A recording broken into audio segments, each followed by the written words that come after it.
আজি 4 এপ্ৰিল তাৰিখে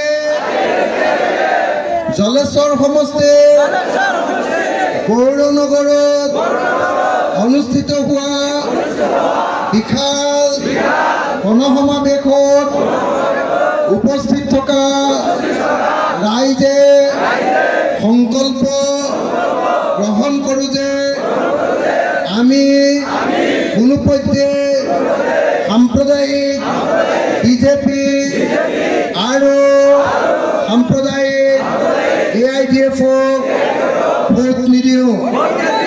আমি বিজেপিৰ পৰা আমাৰ দেশৰ সংবিধানখন বচাম। আমি আমাৰ দেশক ধৰ্মনিৰপেক্ষ কৰি ৰাখিম।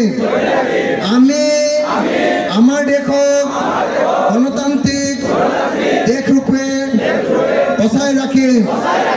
আমি 2024 চনৰ লোকসভা নিৰ্বাচনত বিৰোধী ঐক্য মঞ্চক অথবা ইণ্ডিয়াক ভোট দিম। বিৰোধী ঐক্য মঞ্চ, বিৰোধী ঐক্য মঞ্চ, বিৰোধী ঐক্য মঞ্চ, BJP, BJP, BJP, BJP, BJP, BJP, AIDF, AIDF, AIDF, AIDF, AIDF, AIDF, AIDF, Sasa mama, Sasa mama, Sasa mama, Mama Sasa, Mama Sasa, Mama Sasa, Mama Sasa, Sasa mama, Sasa mama, Sasa mama, Sasa mama, Sasa mama, Inka, Inka, Inka, Rokibul Hussain, Rokibul Hussain, Rokibul Hussain, আমি vote দিম কা, আমি vote দিম কা, আমি কি সিনাত vote দিম, আমি কি সিনাত vote দিম, আমি কি সিনাত ভোট দিম, আমি কি সিনাত ভোট দিম। সংখ্যালঘু ৰাইজে চিঞৰি চিঞৰি কৈছে যে মৌলানা বদৰুদ্দিন আজমল চাহেব এজন বিশ্বাসঘাতক, এজন গাদ্দাৰ, এজন বেইমান।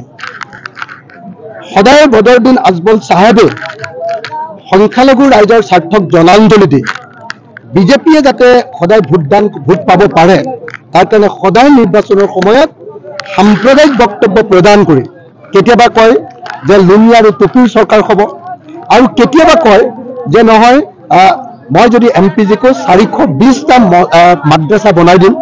এনেকুৱা ধৰণৰ সাম্প্ৰদায়িক বক্তব্য প্ৰদান কৰি সদায় বিজেপিক সহায় কৰি আহিছে। আজি বিজেপি চৰকাৰে সংখ্যালঘুসকলৰ ওপৰত ইটোৰ পিছত সিটো অন্যায় কৰিছে।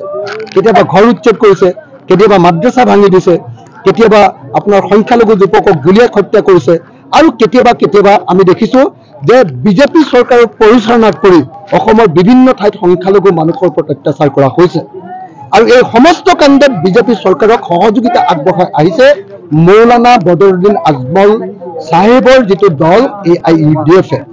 সেইকাৰণে সমগ্ৰ সংখ্যালঘু ৰাইজে আজি মুক্ত কণ্ঠে ঘোষণা কৰিছে যে মৌলানা বদৰুদ্দিন আজমল ডাঙৰীয়া এজন বেইমান, মৌলানা বদৰুদ্দিন আজমল ডাঙৰীয়া এজন গাদ্দাৰ, মৌলানা বদৰুদ্দিন আজমল ডাঙৰীয়া এজন বিশ্বাসঘাতক, আৰু তেওঁ সংখ্যালঘু ৰাইজক বিশ্বাসঘাতকতা কৰি যোৱা 15 বছৰ শাসনত আছিল। সেইকাৰণে এইবাৰ মানুহে তেওঁৰ মুখা গম পাই গৈছে, তেওঁৰ মুখাখন বুজি উঠিছে, আৰু সেইকাৰণে এইবাৰ সিদ্ধান্ত লৈছে যে মৌলানা বদৰুদ্দিন আজমলক কোনোপধ্যে ভোটদান কৰা নহ'ব। এইবাৰ বদৰুদ্দিন আজমল ডাঙৰীয়াৰ পাৰ্টি AIDF-ক 3টা লোকসভা সমষ্টিতে পৰাজিত কৰা হ'ব। 24ত লোকসভা মুক্ত হৈ যাব বদৰুদ্দিন আজমলৰ পাৰ্টি AIDF, আৰু তাৰপিছত 2026 চনত অসমৰ সকলো সমষ্টিতে মৌলানা বদৰুদ্দিন আজমল নেতৃত্বাধীন AIDF-ৰ প্ৰত্যেকজন MLA-ক পৰাভূত কৰা হ'ব। এই সিদ্ধান্ত এতিয়া সংখ্যালঘু ৰাইজে মুকলিকৈ ঘোষণা কৰিছে।